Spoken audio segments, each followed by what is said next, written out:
Swear I won't forget this, why do I regret this? In my mind reckless, thoughts are feeling endless. Sitting up I'm breathless, anxiety's infectious. I feel so defenseless, betrayed and embarrassed. I hate being open, I hate being broken. I feel like an ocean filled up with emotion. Anger ain't a potion, rub it on like lotion. I can feel it soaking, reopen, the scars have awoken.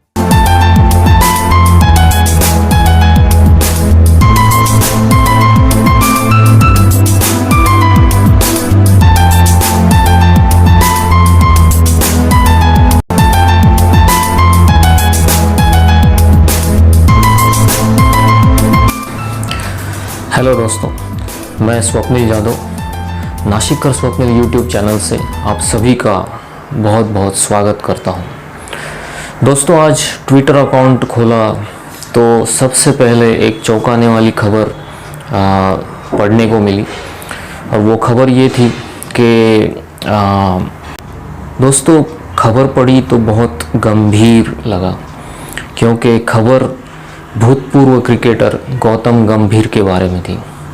जी हाँ दोस्तों, लगभग 2004 से लेकर 2018 तक हर साल कुछ ना कुछ बात को लेकर सुर्खियों में रहने वाले गौतम गंभीर, टीम इंडिया के एंग्री मैन कहे जाने वाले गौतम गंभीर ने आज रिटायरमेंट ली है अपने क्रिकेट से। मित्रों, 2004 से लेकर आज 2018 तक उनका ये क्रिकेट का सफ़र जारी था। गौतम गंभीर पिछले दशक में एक जाने माने क्रिकेटर के नाम से मशहूर हुए। उनकी जोड़ी खास करके ओपनिंग बैट्समैन के तौर पर वीरेंद्र सहवाग, जो कि उन्हीं के दिल्ली रणजी क्रिकेट टीम से थे, उनके साथ ज़्यादा जमी और फली भी फूली भी, और उसी के साथ वो परवान भी चढ़ी। उनका गोल्डन एरा तब शुरू हुआ जब T20 की पहली सीरीज़ 2007 में शुरू हुई। जी हाँ दोस्तों, उन्हें ये मौका बाय चांस मिला क्योंकि कुछ क्रिकेटर्स 2007 के T20 वर्ल्ड कप में नहीं खेल रहे थे, तो उस टाइम गौतम गंभीर को एक मौका दिया गया और गौतम गंभीर ने उस मौके को दोनों हाथों से भुनाया। 2007 का जो T20 वर्ल्ड कप था, आज भी क्रिकेट के दीवानों को, ख़ासतौर के इंडियन क्रिकेट के दीवानों को वो साल याद होगा जब धोनी की कप्तानी में 2007 के उस T20 वर्ल्ड कप में हमने, मतलब भारत ने पहली बार वर्ल्ड कप में 1983 के बाद कोई बड़ा वर्ल्ड कप जीता था, जो कि T20 का पहला वर्ल्ड कप था। तो इस तरह से गौतम गंभीर की जो 2007 से गोल्डन एरा शुरू हुआ, वो लगभग 2011 के विश्व कप तक बहुत अच्छी तरह जारी रहा। 2011 की जो विश्व कप की फाइनल मैच थी श्रीलंका के विरुद्ध, उसमें भी आपको याद होगा कि गौतम गंभीर ही वो क्रिकेटर थे, वो ओपनर बल्लेबाज थे जिन्होंने लगभग शतक के आसपास रन बनाए थे, लगभग 96 या 98 रन। तो उस इनिंग की वजह से भी ये मैच, मतलब ये फाइनल, वर्ल्ड कप का फाइनल मैच हम जीते थे मुंबई में, आपको अच्छी तरह याद होगा। कौन सा इंडियन क्रिकेट लवर होगा जो शायद ही भूले वो गौतम गंभीर की फाइनल की वर्सेस श्रीलंका की 98 या 96 की पारी।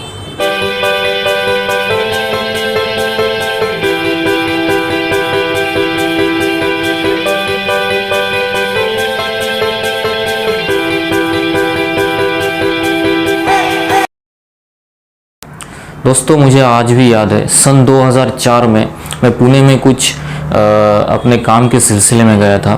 तब मेरे दोस्तों के साथ मैंने नेहरू स्टेडियम जो कि पुणे में है वहाँ पे नेहरू स्टेडियम में श्रीलंका ए टीम के विरुद्ध हमारा यानी कि टीम इंडिया के ए टीम का मैच चल रहा था। तो वहाँ पे उस वक्त टीम इंडिया के ए टीम में गौतम गंभीर भी खेल रहे थे। उस वक्त तक मुझे गंभीर नाम के किसी खिलाड़ी के बारे में ज़्यादा पता नहीं था।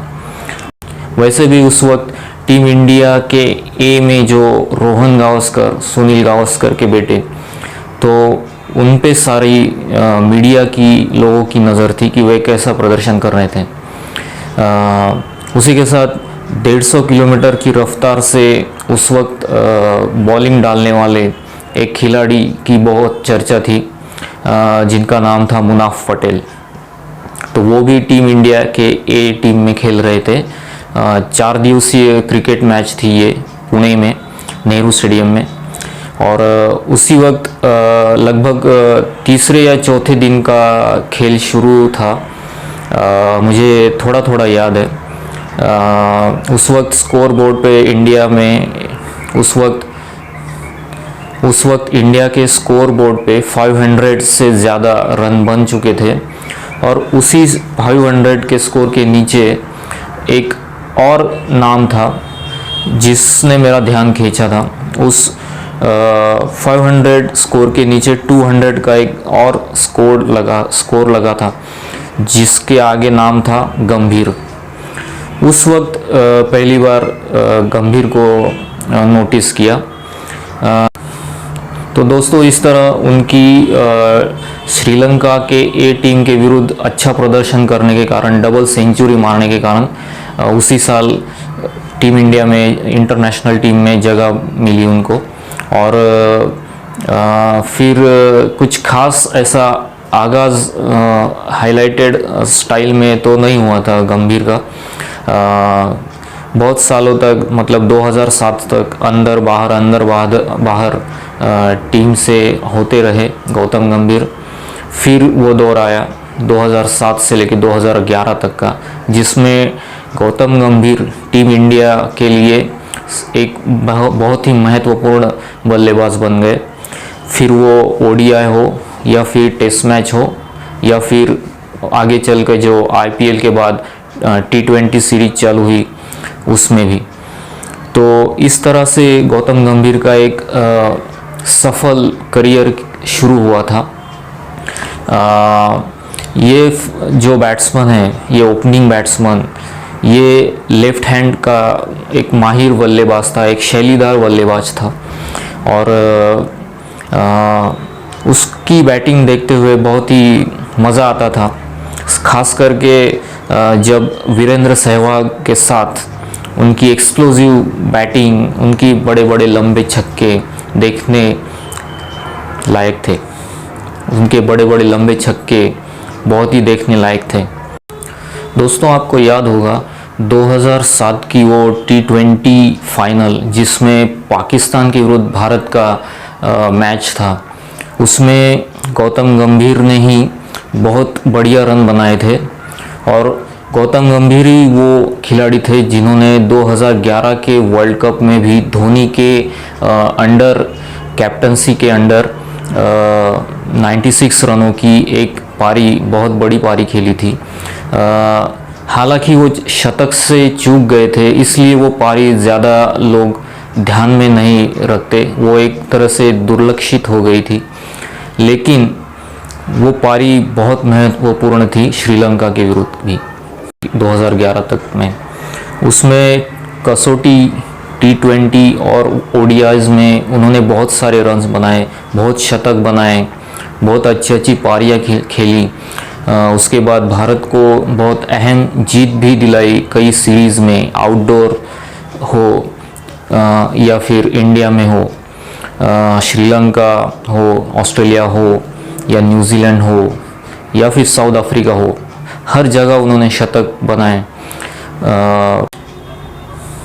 एक वक्त ऐसा भी आया था कि गंभीर की अच्छी बल्लेबाजी के कारण वो इंडियन क्रिकेट टीम के कैप्टनसी के रेस में भी आ चुके थे, उनका नाम आ चुका था, कई बार उनका नाम भी लिया गया। लेकिन शायद कुछ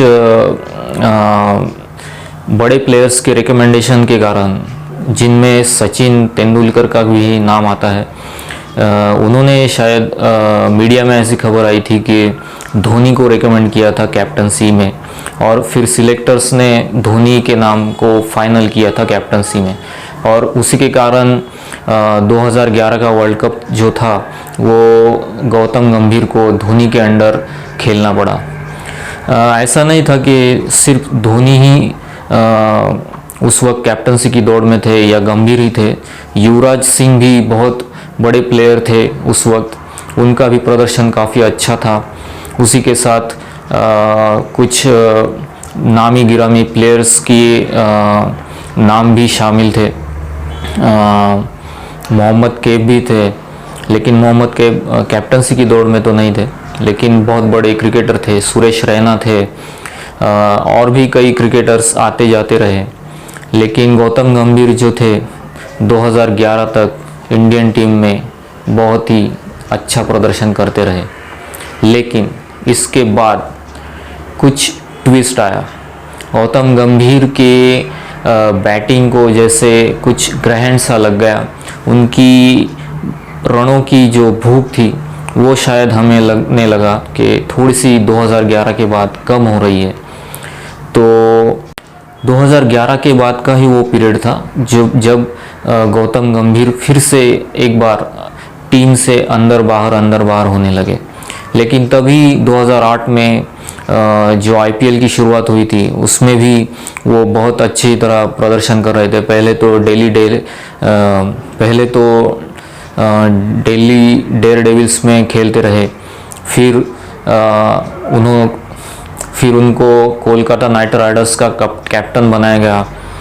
कैप्टन बनने के बाद उन्होंने आईपीएल के पूरी चैम्पियनशिप जितवा के अपना हुनर फिर से एक बार साबित किया। आईपीएल की जो जीत उन्हें मिली, चैम्पियनशिप की जीत, उसमें वो कैप्टन थे। उनके कैप्टनसी के अंडर ही 2 बार आईपीएल कोलकाता नाइट राइडर्स ने जीती है।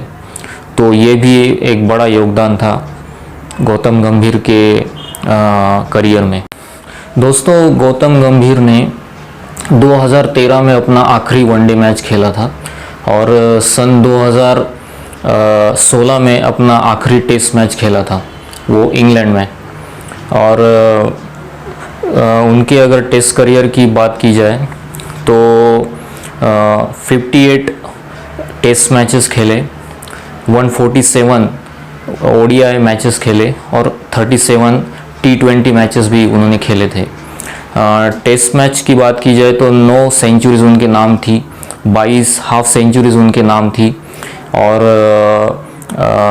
41.96 ऐसा उनका एक एवरेज था। इसी के साथ दोस्तों वनडेज में भी उन्होंने लगभग 11 शतक बनाए थे, 39 की औसत से 5200 से ज़्यादा रन बनाए थे और कई यादगार पारियां भी खेली थी। आपको शायद याद होगा 2013 में उन्होंने ऑस्ट्रेलिया दौरे में बहुत ही शानदार पारियां खेली थी, सेंचुरीज भी बनाई थी और टीम को काफ़ी मैचेस में जीत भी दिलाई थी। उनके T20 करियर के बारे में कहा जाए तो 7 अर्धशतक बनाए थे उन्होंने 37 T20 मैचेस में और लगभग 932 रन उनके नाम पे इंटरनेशनल रन्स मौजूद हैं। और उसी के साथ रणजी में तो काफ़ी सारे रन्स उन्होंने बटोरे हैं। आज भी उनके करियर का एक रणजी टीम का मैच बाकी है जो कि फिरोज शाह कोटला के मैदान पे दिल्ली में होने वाला है। उसके बाद फॉर्मली वो रिटायर होने वाले हैं। गौतम गंभीर एक आईपीएल के भी जाने माने खिलाड़ी थे, जैसा कि मैंने अभी बताया। करियर के आखिरी दौर में केकेआर से फिर वो दिल्ली डेयरडेविल्स में वापस आ गए थे और लेकिन उनका प्रदर्शन कुछ खास नहीं रहा 2017 में। तो फिर उन्हें भी लगने लगा था कि अब करियर की एक समाप्ति होने वाली है और करनी चाहिए। और अच्छे खिलाड़ी की तरह उन्होंने अपने करियर की एक समाप्ति, जहां उन्होंने करियर की शुरुआत की थी फिरोज शाह कोटला से, फिर वहीं जाके वो फिरोज शाह कोटला में अपना आखिरी रणजी टेस्ट मैच खेलने वाले हैं। और उसी के साथ उनकी बड़ा लंबा करियर, अब सफल करियर अब ख़त्म होने वाला है। तो दोस्तों, गौतम गंभीर इस क्रिकेट के विषय के बाद भी चर्चा में रहते थे। दोस्तों, गौतम गंभीर अपने स्वभाव के लिए भी काफ़ी चर्चा में रहे।